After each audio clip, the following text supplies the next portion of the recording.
তোমাদের সাথে শেয়ার করব মাটি দিয়ে এই নতুন মিনি কিচেন সেটআপটা কিভাবে তৈরি করলাম। হ্যালো এভরিওয়ান, তো কেমন আছো তোমরা? আশা করি তোমরা প্রত্যেকেই ভালো আছো। নমস্কার, আমি প্রিয়াঙ্কা। তো চলো এবার শুরু থেকে শুরু করা যাক কিভাবে এই সম্পূর্ণ সেটআপটা আমি তৈরি করেছি। তো আজকের সেটআপটা তৈরির জন্য অন্য দিনের তুলনায় আজ বেশ অনেকটাই মাটি প্রয়োজন। তাই এখানে দেখো প্রথমেই এক গামলা মাটি আমি ভালোভাবে নরম করে মাখিয়ে রেখেছি, কারণ আজকের মাটিটা একটু নরম হলে সমস্যা নেই। তারপর এখানে দেখো একটা বেশ বড় আকারের কার্ডবোর্ডের টুকরো নিয়েছি, আর সেই কার্ডবোর্ডের টুকরোর উপর বেশ খানিকটা করে মাটি জমিয়ে মাটিটা বেশ খানিকটা উঁচু এবং একটা চৌকো আকার করে নিয়েছি। সত্যি এটা আমি কোনো রেফারেন্স ছাড়াই তৈরি করতে শুরু করেছি, তাই আমার একদমই মাথায় আসছিল না এটা কিভাবে কি করব। প্রথমে তো চৌকো মাটিটা করে নিয়েছি, কিন্তু এর ওপরে আর কি তৈরি করতে হবে সেটা আমি বুঝেই উঠতে পারছিলাম না। তারপর এখানে দেখো ডান দিকে কোনায় একটুখানি মাটি দিয়ে চৌকো একটা উঁচু জায়গা করেছি। এটা আসলে তৈরি করেছি হাঁড়ি অথবা কড়াই রাখার জন্য। আর এই জিনিসটা আমি দেখেছিলাম ছোটবেলায় আমাদের যখন মাটির রান্নাঘর ছিল, তখন ভাতের হাঁড়ি রাখার জন্য মা এরকম একটা জায়গার ব্যবহার করতো, আর সেটা থেকেই আমার এই ভাবনাটা। দেখো এখানে যে একটা উনুন তৈরি করতে হবে সেটা কিন্তু প্রথম থেকেই আমার মাথায় ছিল, কারণ রান্নাঘর করছি, একটা উনুন না বানালে সেটা কিভাবে রান্নাঘর হবে। তাই উনুনটা তৈরির জন্য মাঝ বরাবর গোলাকার করে বেশ খানিকটা মাটি উঠিয়ে নিয়েছি। তারপর সাইড দিয়ে মাটি বসিয়ে এখানে দেখো একটা ছোট্ট উনুনও তৈরি করে নিলাম। এবার দেখো উনুনের পাশে যে ছোট্ট চৌকো জায়গাটা করেছি হাঁড়ি অথবা কড়াই রাখার জন্য, সেটার মাঝখানটা চেপে একটু নিচু করে নিয়েছি। আর জায়গাটা এই মাপ মতো নিচু করার জন্য ব্যবহার করেছি আমার যে পুরনো একটা ছোট্ট কড়াই ছিল সেটার সাহায্যে। আর এটা তোমরা কিন্তু আমার আগের মিনি কিচেন সেটের যে রান্নার ভিডিওটা দিয়েছিলাম সেই ভিডিওটাতে দেখেছো। তার পাশেই দেখো আর একটা গোল মতো জায়গা তৈরি করে নিয়েছি হাঁড়ি অথবা কড়াই রাখার জন্য, আর এটাও সেই কড়াইয়ের মাপেই তৈরি করলাম। তোমরা তো প্রথমেই দেখলে আজকের কাজটা করার জন্য বেশ খানিকটা মাটি প্রথমেই নরম করে মাখিয়ে নিয়েছিলাম। তাই এই নরম মাটি দিয়ে বানানো উনুনের মুখ আজকে আর কাটবো না, যদি উনুনের মুখ করতে গিয়ে উনুনটাই ভেঙে পড়ে সেই ভয়ে। তাই এখানে দেখো অল্প অল্প করে জল দিয়ে এই সম্পূর্ণ সেটআপটা হালকা হালকা করে একটু সমান করে নেওয়ার চেষ্টা করছি।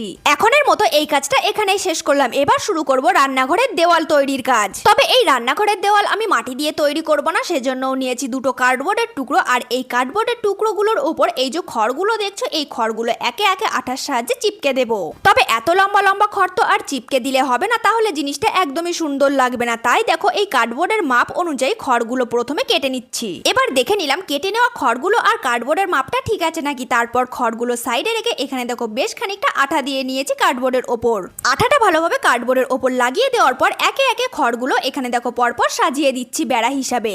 আমরা সকলেই জানি কম করে ঘরে 4টে দেওয়াল হয়, কিন্তু আমি এখানে রান্নাঘরে 2টো দেওয়াল তৈরি করছি। প্রথমের কার্ডবোর্ডটাতে তোমাদের দেখিয়ে দিলাম কিভাবে দেওয়ালটা তৈরি করলাম, আর তারপরেরটা আমি নিজেই তৈরি করে নিয়েছি। একই জিনিস আর বারবার কি দেখাবো। রান্নাঘরের দেওয়াল দুটো তৈরি করে নেওয়ার পর আবার চলে এলাম উনুনের কাছে। প্রথমেই একটা ছুরির সাহায্যে উনুনের মুখটা গোল করে কেটে নিলাম, মানে যেখান দিয়ে রান্না করার সময় জ্বালানিগুলো ঢোকানো হবে। তারপর দেখো ছুরিটার সাহায্যে উনুনের সাইডটা একটুখানি ছেঁচে দিয়ে সমান করে দিলাম। তারপর সেই গুঁড়ো মাটিগুলো পরিষ্কার করে ফেলে এখানে দেখো একটা ছোট্ট কাপড়ের টুকরোর সাহায্যে উনুন সহ সম্পূর্ণ সেটআপটাই জল দিয়ে আবারও একবার মসৃণ করে নিচ্ছি।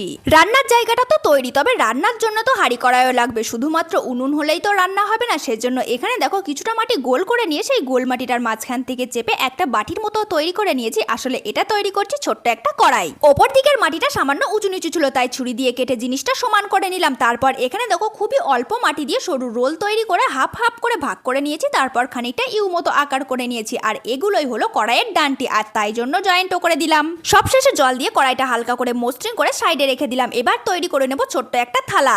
থালাটা তৈরির জন্য আবারও কিছুটা মাটি নিয়ে এইভাবে চ্যাপটা করে নিলাম। তারপর এখানে দেখো একটা কৌটোর গোল ঢাকনা দিয়ে মাটিটা গোল করে কেটে নিলাম। এবার এই সাইডটা আঙুল দিয়ে চেপে চেপে একটু উঁচু মতো করে নিয়ে জল দিয়ে সুন্দরভাবে মসৃণ করে নেব।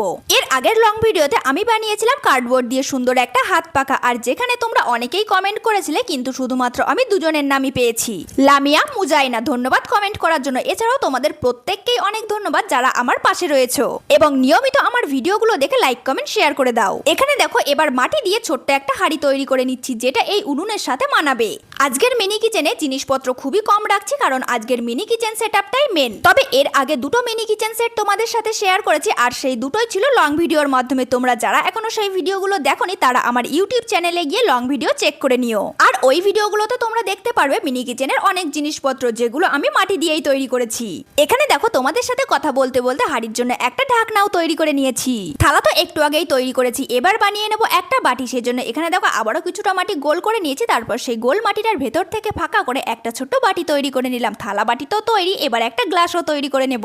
গ্লাসটা তৈরির জন্য খুবই সামান্য মাটি দিয়ে একটা ছোট্ট রোলের মতো তৈরি করেছি, যেটার একদিকটা একটু মোটা একদিকটা একটু সরু। তারপর মোটা দিক দিয়ে মাটিটা কেটে বাইরে বের করে নিয়েছি, তারপর জল দিয়ে সুন্দরভাবে মসৃণ করে নিলাম। হাঁড়ি কড়াই তো বানিয়ে নিয়েছি, কিন্তু রান্না করার জন্য হাতা খুন্তিরও প্রয়োজন। সেজন্য এখানে দেখো অল্প অল্প মাটির রোল করে প্রথমে একটা হাতা তারপর একটা খুন্তি তৈরি করে নিয়েছি। এবার রান্নাঘরের দেওয়াল হিসেবে যে খড়ের দেওয়ালটা তৈরি করলাম সেই দুটো লাগিয়ে দিয়েই দেখো রান্নাঘরের সেটআপটা সম্পূর্ণই তৈরি হয়ে গেছে। তবে এখানে দেখো একদিকের দেওয়ালে কিন্তু আমি একটা তাক তৈরি করেছি, সেখানে মশলার কৌটো রাখার জন্য। কিন্তু মশলার কৌটোগুলো সাজিয়ে নেওয়ার আগে এখানে দেখো উনুনের ওপর কড়াইটা রেখে হাঁড়ি রাখার জায়গায় এবং সাইডে থালা বাটি গ্লাসগুলো রেখে দিলাম। তারপর একে একে মশলার কৌটোগুলো সাজিয়ে নিলাম তাকের ভেতরে। পরে আমি আরো ছোট্ট দুটো বাটি তৈরি করেছিলাম, সেগুলো গ্লাসের পাশে রেখে দিলাম। আর উনুনের পাশে যে এই ছোট ছোট খড়গুলো রেখেছি এগুলো হলো জ্বালানি। এবার তোমরা বলো আমার তৈরি এই সম্পূর্ণ মাটির মিনি কিচেন সেটআপটা তোমাদের কেমন লাগলো? সাথে এই ভিডিওটা ভালো লাগলে অবশ্যই একটা লাইক করে দিও।